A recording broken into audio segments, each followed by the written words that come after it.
3 days before another lonely Christmas, I discovered a baby's cry was unmistakable. Carried on the bitter wind, the faint squall jolted me out of a daydream. Bonnie snorted and sidestepped, and I rubbed her chestnut mane as I leaned forward in the saddle.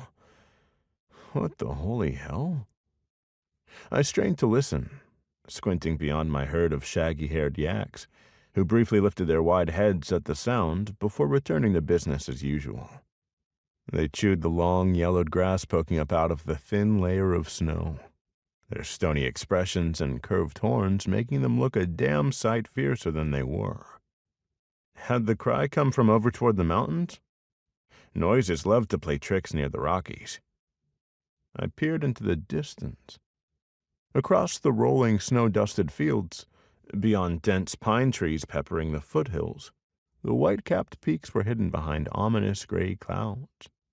More snow was coming. A lot more. I could taste the moisture in the air. Smell it. Feel it in my bones like truth, as dramatic as that sounded. But I knew. Though still below freezing, I'd been able to leave my woolen toque at home and wear my favorite black Stetson. The temperature had risen enough that instead of crystallized snot, there was wetness inside my nose when I inhaled. A blizzard was coming. Cocking my head, I listened. There was only Bonnie's snuffling breath and the whistling wind. After pulling off one of my work gloves, I scratched at my short beard. Losing my mind, I muttered. When I glanced over my shoulder at where Toby had run off a minute before, he was tensed and staring into the distance. Was he chasing a hare like usual? The spotted mutt barked once sharply. A baby wailed. Heart-thumping, I wheeled Bonnie with a nudge of my foot, urging her into a trot to follow Toby, who raced down a slope and up the other side.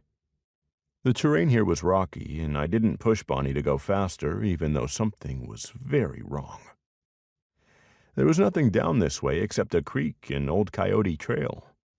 Yet as we came up over the rise, the cries grew louder, shriller, and absolutely undeniable. That was a baby. And the blot of red on the landscape sticking out like a sore thumb was a car. I automatically reined in Bonnie.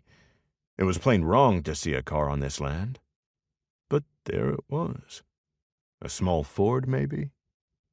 Cherry red and stopped at the side of the abandoned dirt road that everyone had called Coyote Trail.